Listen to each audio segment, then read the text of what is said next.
আমার পেছনে আসবেন একদম। আরে আমি তো ভিডিও ডিলিট করে দিছি একটু পরে। এখন এটা অন্য কেউ আপলোড দিলে আমি কি করবো? তুই আপলোড করলি কি জন্য? সারা সারা হোয়াট আজো সারা সারা তোমার একটা চড়ে দিয়ে কপাস করে পড়ে গেল বুঝতে। একটা মানুষ অ্যাক্সিডেন্ট করে স্লিপ করতেই পারে, খুবই স্বাভাবিক একটা ঘটনা। এটা তো ফান করার কি আছে? নির্বোধের মতন হাসেন কেন সবসময়? গোয়া আমি কতবার সরি বলছি তোকে, একটা ভুল হয়ে গেছে এজন্য। তোর কি কেউ ট্রল করতেছে? না করতেছে আমারে। তুই বলছি তো সারা, মাফ তো করে দিতে পারিস তাই না? আপনি কিন্তু অনেক সুন্দর নাচেন, সিরিয়াসলি আমার মাথা ঘুরে গেছে। আমি তাকাইছিলাম ভিডিওর দিকে, আপনি এত সুন্দর নাচেন। Thank you. আপনার ফ্রেন্ড ভিডিও আপলোড না করলে তো আমি দেখতে পেতাম না এত সুন্দর নাচেন। আপনি কিভাবে জানলেন ও ভিডিও করছে? আমি শুনছি, মানে ওভার হিয়ার করছি। আপনি আমাদের কথা ওভারইয়ার করছেন কেন? জানেন না মেয়েদের কথা ওভারইয়ার করা ভালো না? তুই চল। হাই। হাই। ও আজকে নামবে না, রুমেই থাকবে সারাদিন। থাকুক, আমি আপনার সাথে দেখা করতে আসছি। আই থিঙ্ক আমাদের পরিচিত হওয়া উচিত। আমি রনক, আমার কেউ খুব প্রিয় বান্ধবী আপনার, একমাত্র বান্ধব। সেই জন্য এত চেষ্টা করছিলেন কাজ। এটাই তো ফ্রেন্ডশিপ তাই না? সরি আমি আসি। আপনাকে আমার খুব ভালো লাগছে, মানে আপনার মন মানসিকতা খুব ভালো লাগছে। যেভাবে জানতাম দিয়ে বন্ধুকে কনভিন্স করার চেষ্টা করছিলেন, ভুল করেও সরি বলছি। এটা কিন্তু খুব বড় একটা ভুল। আপনার বাহিরটা না, তার ভেতরটাও খুব। Thank you. আসি। আমি বললাম আপনাকে আমার ভালো লাগছে। জি শুনছি আমি। আপনার যে কাউকে ভালো লাগতে পারে, আপনার দীপিকা পাডুকোনকেও ভালো লাগতে পারে, কিন্তু দীপিকারও তো আপনাকে ভালো লাগতে হবে তাই না? এভাবে তো ভাবি নাই। আমি বলছি এসে বললে হয়ে যাবে। মেরিন ড্রাইভ যাবো কিভাবে? চান্দের গাড়ি নিয়ে যাবে, চান্দের বাড়ি। Sorry, lame joke. আপনার নাম কি? জামাল। ও, রনক আহমেদ। আপনি যে যশোরের মেয়ে, পরিষ্কার বোঝা যায়, খুব চাঁদানি। Common sense.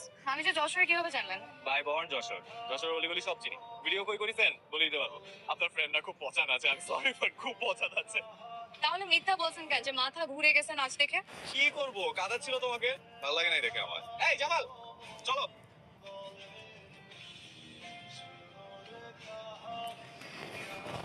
দুই শব্দ।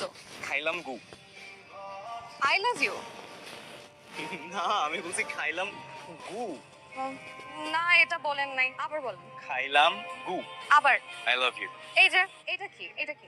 আমি খাইলাম উ বলছি। ছি, আর খেলবো না। বলতে চাবে না তো? কখন? তাহলে কিন্তু সত্যি সত্যি উখায় দিব। তাহলে চলো বিয়ে করে ফেলি। পথে নাই বার্তা নেই বিয়ে। যথেষ্ট হয়েছে প্রেম, চলো এবার ডিরেক্ট বিয়ে। ফেসবুকে অ্যাকাউন্ট নাই কেন তোমার? ভালো লাগে না এসব আমার। কেন থাকলে বা কি হতো? থাকলে একটা মানুষ সম্পর্কে আরেকটু ভালো করে জানা যেত। ফ্যামিলিতে কে কে আছে, ফ্রেন্ড কারা, গার্লফ্রেন্ড কয়টা। একটাই জুটাইতে পারি না, আবার কয়টা? তার মানে আমি ফার্স্ট। হ্যাঁ। এটা বিশ্বাসযোগ্য কথা। এই যুগের ছেলেদের আমি ওই লাইনে চিন্তাই করি না, মেয়েদের চক্করে আমি জীবনও করিনি। কক্সবাজার না গেলে তোমার সাথে আমার পরিচয় হতো না, অথচ একই শহরে এত বছর ধরে আছি। এই আমি কিন্তু সিরিয়াস, চলো বিয়ে করি। কি করবা না? বলো করবা, বলো। আচ্ছা করবো। ইয়েস। আজকে দেখা করতে গেছিলাম। তুই জানিস রনকে? কে মানে? ওর পুরো নাম রনক আহমেদ হাজারি। হাজারি বাড়ির ছেলে। ওরা রাজনীতি করে, চাঁদাবাজি করে, শহরে সবাই এক নামে চেনে। বড় সন্ত্রাসী রণ হাজারি। অসম্ভব। আমি জানতাম তুই বিশ্বাস করবি না। শফিক এদিকে আয়। বলো রে, রণ হাজারি তোর সাথে কি কি করছে? রনক আমার নিয়ে যেতে লাঠি দিয়ে পিটায় পা ভাঙিয়ে দিছে। কেন? বিনা কারণে। আমি অপোজিশন পার্টি করতাম, সেই জন্য এলাকার নিয়ন্ত্রণ নেওয়ার জন্য দলবল নিয়ে আমার অ্যাটাক করছে। সে শহরে অনেক সন্ত্রাস আমাদের সাথে জড়িত। তুমি ফোন দিলে কি ওখানে স্বীকার করবে তোর কাছে? তাহলে কাকে জিজ্ঞেস করবো? পুলিশের কাছে খোঁজ নিবো? পুলিশের সাথে মিলেমিশে তো সব কাজ করে ওরা। পুলিশ কি তোর সঠিক কথা বলতে? কি খবর নিবি? ও যে হাজারি বাড়ির ছেলেটা কি তোর কাছে যথেষ্ট না? শফিক বলতেছে তোরে, আমি বলতেছি তোরে, তোর কি কারোর কথা বিশ্বাস হচ্ছে না? তুই আসলে বিশ্বাস করতে চাচ্ছিস না। তোর বাবার কল দিয়েছে, কথা বল। আসসালামু আলাইকুম আপা। আসসালামু আলাইকুম আঙ্কেল। ওয়ালাইকুম আসসালাম। তুই কি রৌনক হাজারি নামে কাউরে চিনিস মা? জি। তুই কি ওরে আমার ফোন নাম্বার দিছিলি? না কেন? কি হয়েছে? আরে ওর বাপ শামসুদ্দিন হাজারি আমাদের কল দিছিল। রৌনকের সাথে তোর বিয়ের কথাবার্তা আগাতে চাচ্ছে। তো হাজারি বাড়িতে আমার মেয়ে বিয়ের কোনো ইচ্ছে নেই। কোনি করে, মারামারি করে, কাটাকাটি করে, পলিটিক্স করে, কথা নেই বার্তা নেই। ওর বাপ আমার মোবাইল নাম্বার জোগাড় করে আমার ফোন দিয়ে পেলো, মেয়ে দেখতে আসবো, ব্যবস্থা করে। তবে একটু ট্যাক্টফুলি কাজ করতে হবে। মেয়ে দেখতে আসতে যাচ্ছে, আসুক দেখো। আমি ম্যানেজ করতেছি, তোর চাচারে বলে দিচ্ছি। জি আপা। সারপ্রাইজ কেমন লাগলো ম্যাডাম? তুমি রণ হাজারি হ্যাঁ হাজারি বাড়ির ছেলে। হ্যাঁ মানে কেন কি হয়েছে পিউ? তুমি মিথ্যা বলছো কেন আমাকে? আমি মিথ্যা করে বললাম, আমার নাম তো রনক আহমেদি। শুধু রৌনক আহমেদ। রনক আহমেদ রন, হাজারি টাইটেলটা আমি ইউজ করি না। খোদার কসম আমি তোমাকে মিথ্যা বলি নাই পিউ। টেকনিক্যালি তুমি আমাকে মিথ্যা বলো নাই, একদম রাইট বলছো, কিন্তু তুমি নিজেও জানো তুমি আমার কাছে সত্য লুকাইছো। তুমি রৌনক আহমেদ হাজারি জানলে আমি জীবনেও তোমাকে পছন্দ করতাম না। মারামারি করো, ভয় দেখাও, একটা ছেলেকে মেরে পঙ্গু করে দিছো তুমি। ফোন করে দিছি মানে পিউ তুমি কি বলতেছো? আচ্ছা তোমাকে উল্টাপাল্টা কেউ কিছু বুঝাইছে? আমি আসতেছি সামনে। ভাই না, তুমি আসবা না, তুমি আমার বাসায় সামনে এসে গুন্ডামি করবে না। গুন্ডামি? আমি তোমার সাথে দেখা করবো না। পিউ, আব্বা আপনি ইতালিতে ফোন দিছিলেন সোহান আঙ্কেলের কাছে? হ্যাঁ, কালকে আমার মেয়ে দেখতে যাচ্ছি। একটু আগে কথা হয়েছে, কেন তোর কিছু বলিছে? বলিছে কি? আমরা কালকে মেয়ে দেখতে যাবো, তুই যা সেলুনে যা, চুলদারি কাট, ফিটিং ফুটিং বা। আধা ঘন্টা তো হয়ে গেল, মেয়েটারে আনেন একটু কথাবার্তা কই। ভাইজান, আমাদের কিছু প্রশ্ন ছিল আগে। অন্যনে কয়টা মামলা আছে? মামলা? কোনো মামলা নেই। মামলা থাকবে কিছু জন্য নেই। না মানে কিছু মনে করেন না, আপনাকে বাড়ির খাবার নামে তো কিছু না কিছু মামলা আছে। এসব কথা আপনারে কে বলিছে? এটা বাইরে থেকে যা শুনি, কোনো খুনি না হোক, মারামারি, চাঁদাবাজি, দখল, এসব মামলা আছে। হাজারি বাড়ির আপনার কি মনে হয়?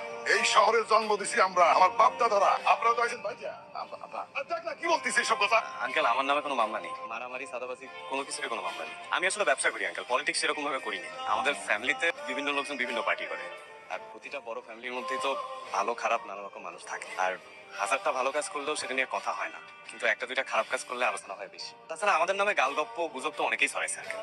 অনেকে মানে কারা? আমাদের শত্রুরা। এই তো, তার মানে তোমাকে শত্রু অনেক, যে কেউ তোমাদের ক্ষতি করতে পারে, ওদের তো লাইফ সিকিউরিটি নাই। না না আঙ্কেল, আমাদের সিকিউরিটি সবচেয়ে বেশি। তার মানে তোমাকে ভয় করে। বাড়িতে লোকজনের ভয়ে জাতি পারে না, সে বাড়িতে বুঝতেই পারতেছো। হ্যাঁ, বুঝতে পেরেছি, আমি খুব ভালো করেই বুঝতে পেরেছি। এই, আসো। আব্বা আমি কি পিওর সাথে 2 মিনিট কথা বলতে পারি? থাকবো, তুমি বাড়ি যাও। কি কথা, কি কথা? আসতেছি আব্বা। বাড়ির উপর চেঁচামেচি করতেছো কেন? আচ্ছা ঠিক আছে, আমি যাচ্ছি। পিউ দেখো, এখানে অনেক বড় একটা মিসআন্ডারস্ট্যান্ডিং হচ্ছে। তোমাকে উল্টাপাল্টা কেউ কিছু বুঝাইছে। দেখো আমি ব্যবসা করি, আমি বিজনেসম্যান। হ্যাঁ আমি টুকটাক পলিটিক্স করি, ঠিক আছে, কিন্তু সেটা আমার ফ্যামিলির সবাই করে। পিউ আমি এভাবেই বড় হয়েছি। তুমি কিছুদিন থেকে জানলে চিনলে তুমি ঠিকই। আমি তোমাকে চিনি না। তুমি সত্য বলবো না। আমি লুকাই নিয়ে পিউ। তুমি লুকাইছো কারণ তুমি জানতা রণ হাজারির নামটা শুনলে আমি না করতে পারি। হ্যাঁ এটা আমার একটা শঙ্কা ছিল যে তুমি ফিরাই দিবা। প্লিজ দেখো আমি তোমাকে হারাইতে চাইনি। আর এটা কি অনেক বড় অন্যায় কিছু? আমি কি সারা জীবন এটা লুকায় রাখতে পারতাম? জন্ম পরিচয় তার বদলাইতে পারতাম না? হ্যাঁ আমি রাজনীতি করছি, আমি চেষ্টা করছি ভালো কিছু, কখনো পারছি কখনো পারি নাই। কারো পছন্দ হয়েছে, কারো পছন্দ হয় না। দেখো পাড়ায় পাড়ায় গ্যাঞ্জাম হয়, মারামারি হয়, অল্প বয়সে তো অনেকেই অনেক ভুল করে। আমারও কিছু ভুল হয়েছে, আমি মানি এটা। আর এইসব নিয়ে উল্টাপাল্টা কথা বলে অপোজিশন আমার নামটা খারাপ করে দিচ্ছে। পিউ সরো। পিউ প্লিজ। রৌনক ছাড়ো, ছাড়ো নালে চিৎকার দিলে কিন্তু তোমার ইমেজ নষ্ট হবে। তখন আবার বলবো আমি তোমার নামে মিথ্যা ইমেজ চাইছি। প্রিয়, এই যে এই বায়োডাটাটা দেখ, ছেলেটারে আমাকে সবার খুব পছন্দ হয়েছে, খুব ভালো। আমি চাই সবকিছু ভালো ভালো শেষ হোক। আপনার মতের বিরুদ্ধে আমি কিছু করতে পারবো না। আচ্ছা পিউ তুমি কি বুঝতেছো না এটা কত ফালতু একটা বিষয়? সবাই মানা করছিল আমাকে, বলছিল যাইস না, মেরে ফেলতে পারে তোকে। কি? তবুও আমি আসছি। আমি চাই তোমার জীবনে সব ভালো হোক, অনেক সুখে শান্তিতে থাকো, অনেক উন্নতি করো, অনেক বড় এমপি হও, মন্ত্রী হও, অনেক বড় নেতা হবো। আমরা সারা জীবন বন্ধু হয়ে থাকি, মাঝে মাঝে দেখা হবে, কথা হবে, কিন্তু আমরা মুভ অন করবো, ঠিক আছে? আমি আজকে আসি। আমাদের তো সবকিছু দেখে পছন্দ হয়েছে। তুই বল। জি আপা। আলহামদুলিল্লাহ আলহামদুলিল্লাহ। তুমি বাবা মার সাথে ঢাকা যশোর মিলায় থাকতে। আমার কোনো সমস্যা নেই থাকতে, সারা জীবন মফস্বল যেতে বড় হয়েছে। তুমি অনেক সুন্দর। Thank you. আমি তো তোমার ছবি দেখি বাবারে বলেছি, বাবা এই মেয়েকে দেখেন, ডাক্তার ছেলে, পাতৃপক্ষ কেমন মাসির মতো বন্ধন করতে থাকে চারপাশে। আমি বাবারে বলেছি না পিউকে দেখেন, বলেছি একটা টাকাও যৌতুক নেওয়া যাবে না। ডাক্তার ছেলে, কত মানুষ গাড়ি বাড়ি যৌতুক নিয়ে রেডি।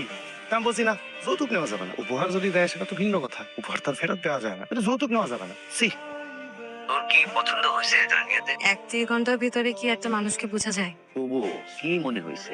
ভালোই, শুধু একটু অহংকার আছে আর কি। এত কষ্ট করে ডাক্তারে পাশ করেছে, একটু তো অহংকার করতেই পারে। তুমি রাজি তো মা? আপনি যেটা বলবেন আপা। তাহলে পরে আমি কথাবার্তা আগাতে থাকি নাকি? প্রিয়নিল্লা। হ্যালো চাচা, চাচা তো বিভিন্ন অফিস থেকে তো ফোন আসছিল, আপনার মাস কালকে আসবে, আনতে যেতে হবে তো। মানে আমি হাটের রুগী, এই সময় কেউ আমাকে বাড়ির বাইরে যেতে মানা করতেছে। কিন্তু চাচা কোনো লাশের গাড়ি ট্রাক কিছুই তো পাইতেছি না, অন্তত একটা ট্রাক ম্যানেজ করে দেন। এই লাশ এখন কোনো রাজনীতি রাজি হয় না রে মা। আচ্ছা তারপর আমি দেখতেছি। হ্যালো, হ্যাঁ হ্যালো, কি অবস্থা? আপনার লাশ চলে আসছে, ডিওয়ান অফিস থেকে ফোন দিছিল, আনতে যেতে হবে তো। একটা গাড়ির ব্যবস্থা কি করা যাবে কোনোভাবে? মানুষের মধ্যে তো অনেক ভয় ঢুকছে। কেউ তো লাশের জন্য রাইডারে কিছু দিতেছে না। আমি নিজে তো হাসপাতালে যাইতেছি না, পুরো বিপি না পাওয়া পর্যন্ত। কিন্তু আব্বা তো করোনায় মারা যায়নি, ওনার হার্ট অ্যাটাক হয়েছিল। না বাবা, যাওয়া যাবে না। তা জানি। বিপি জোগাড় করতেছি, কিন্তু আপাতত আমি বাসা থেকে বের হচ্ছি না। হ্যালো সারা, সিচুয়েশন তো তুই জানিস, তুই কি আমার সাথে যাবি? বাসা থেকে তো যাইতে দিবে না দোস্ত, কি করবো? কাজ কর না, তুই ঢাকায় যা, একটা ব্যবস্থা হবে। আচ্ছা আমরা সব অফিসাররা এখনো পুরো পিপিএ পাই নাই। আমরা সবাই খুব আতঙ্কের মধ্যে আছি। বিদেশে রাস্তাঘাটে লাশ পড়ে আছে, কেউ ছুঁয়ে দেখে। না না, আব্বা তো করোনায় মারা যান নাই, হার্ট অ্যাটাকে মারা গেছেন। হ্যাঁ, সেই কারণেই তো লাশ দেশে আসছে, নাহলে তো লাশ বিদেশেই কবর দিয়ে দিত। এখন আপনি যদি লাশ নিয়ে যেতে চান, নেওয়ার ব্যবস্থাটা আপনাকেই করতে হবে। দেখেন কোনো অ্যাম্বুলেন্স বা গাড়ি টাড়ি পান কিনা। কোথায় পাবো গাড়ি? আচ্ছা, এখন আপাতত আপনার গাড়ি খোঁজার দরকার নেই। 4টায় তো প্রায়, বাড়িটা আসার আগে একটু গাড়িটা খুঁজে ঠিক করে দিন। তখন আপনি একটু ওয়েটিং রুমে যেয়ে ওয়েট করুন। পিউ, শোন, ট্রাকের ব্যবস্থা করছি।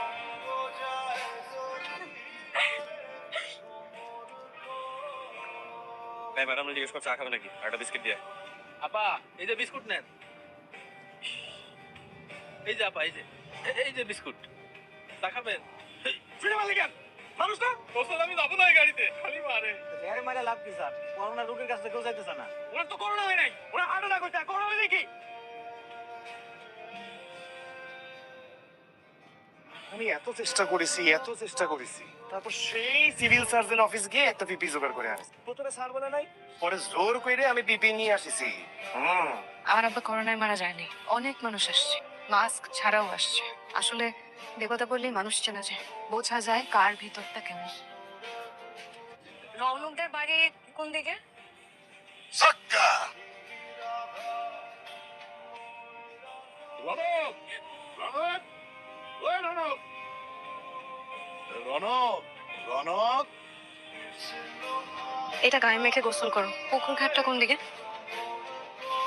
চল তো, তোমাদের বাড়ির সবাইকে এরকম জোরে জোরে কথা বলে নাও, এটা দিয়ে শরীর ভালোভাবে ক্লিন করে নাও, পুরো শরীর। এতদিনে আমি তোমাকে চিনছি, রৌনক আহমেদ হাজারি। আই এম সরি, আমি মানুষ চিনতে ভুল করছি। আমি বলছি আমাদের কিছুই শুরু হয় নাই। আই এম সরি, আমি তোমাকে কষ্ট দিয়েছি।